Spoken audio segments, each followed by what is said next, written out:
Chers amis, bonjour. Nous sommes le mardi 29 juin 2021. Il est 9 heures. Quelques news de l'Arménie, d'Artsakh et de la diaspora arménienne.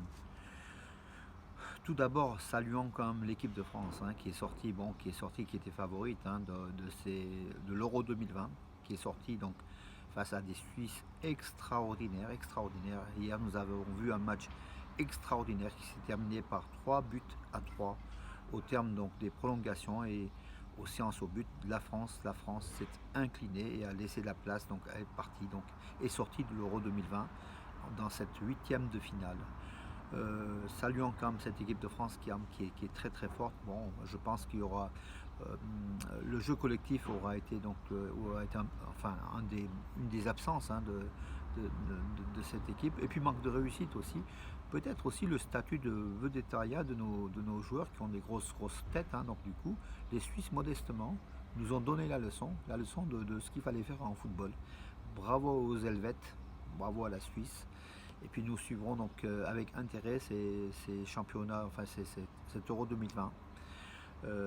Voilà mes amis. Donc passons aux news. Donc hier, 28 juin, c'était le 10e anniversaire de la disparition du célèbre chanteur de variété arménienne, donc Paul Bardadgan. Il était né à Alep en Syrie en 1953 et il est décédé donc à Los Angeles le 28 juin 2011 à l'âge de 57 ans. Tout le monde, les amoureux, les millions d'amoureux de ces chansons pleurent donc cette disparition prématurée de Paul Bardadjan qui marquera la chanson arménienne de variété et qui 10 ans après donc sa disparition, il ne se passe pas une seconde sans que les radios, les médias et puis beaucoup de ses fans écoutent en permanence et en boucle ces chansons. Voilà Paul Bardadjan. Qui s'était installé donc à Los Angeles après en 77 il était parti de Beyrouth où il s'était réfugié et puis voilà quoi. Donc là, cette star de la chanson arménienne aura marqué toute une période et ça continue. Donc je pense que ces chansons sont intemporelles. Manœuvre militaire donc turco-azérie donc à Bakou du 28 au 30 juin. À peu près une cinquantaine de chars, 7 hélicoptères, divers matériels. Ce sont des manœuvres intitulées donc, au nom de Mustafa Kemal Atatürk, donc scellant un petit peu les rapports militaires et d'amitié entre l'Azerbaïdjan et la Turquie. Voilà. Encore pour de futurs dangers au Sud-Caucase et notamment au-dessus de la tête des Arméniens. Saluons aussi le message de Joe Biden, le président américain, qui a salué les réformes démocratiques en Arménie et le renforcement des liens entre les États-Unis et l'Arménie, le développement du Caucase, d'une démocratie et d'un esprit occidental en Arménie. Et puis il a salué aussi les élections parlementaires anticipées réussies, avec un Nicole Pachinian qui a été élu, dont son groupe est arrivé en tête et qui va être réélu Premier ministre. Voilà, donc les États-Unis avec Joe Biden qui reprennent un petit peu la politique au Sud-Caucase. Contrairement à Trump qui pendant les élections présidentielles n'était omnibulé que par sa victoire, qui s'est soldée comme vous le savez par une défaite.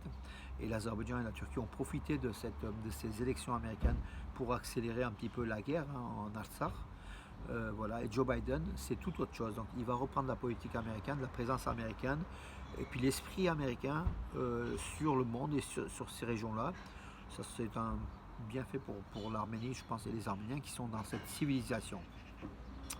Alors, ces derniers jours, beaucoup d'Arméniens d'Artsakh reçoivent des coups de fil venant de l'Azerbaïdjan et de la Turquie. Et ça a été confirmé par le service de sécurité nationale de la République du Haut-Karabakh. Donc des coups de fil qui demandaient à ces Arméniens de vendre leur maison et de partir.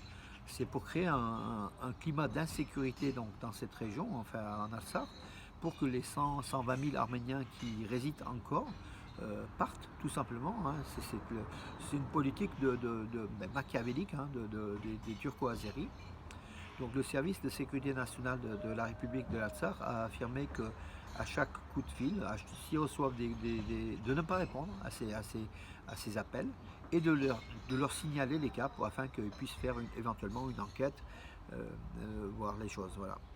Euh, que dire d'autre de l'actualité? Donc l'actualité n'était pas très très dense, hein, il faut quand même le lire hier. Oui, en football, la fédération arménienne de football dans le prochain championnat, mais dans les 10 mois qui viennent, va installer des stades de système de VAR, hein, donc de VAR en fait de vision, de vision et d'arbitrage par caméra, hein, pour des erreurs qui peuvent sembler comme anodines, mais que les yeux des caméras peuvent voir de façon plus précise que les arbitres. Voilà le championnat d'Arménie aussi qui va être relancé par la VAR. Voilà mes amis, donc les quelques informations. Je vous donne rendez-vous à demain et bonne journée. Au revoir.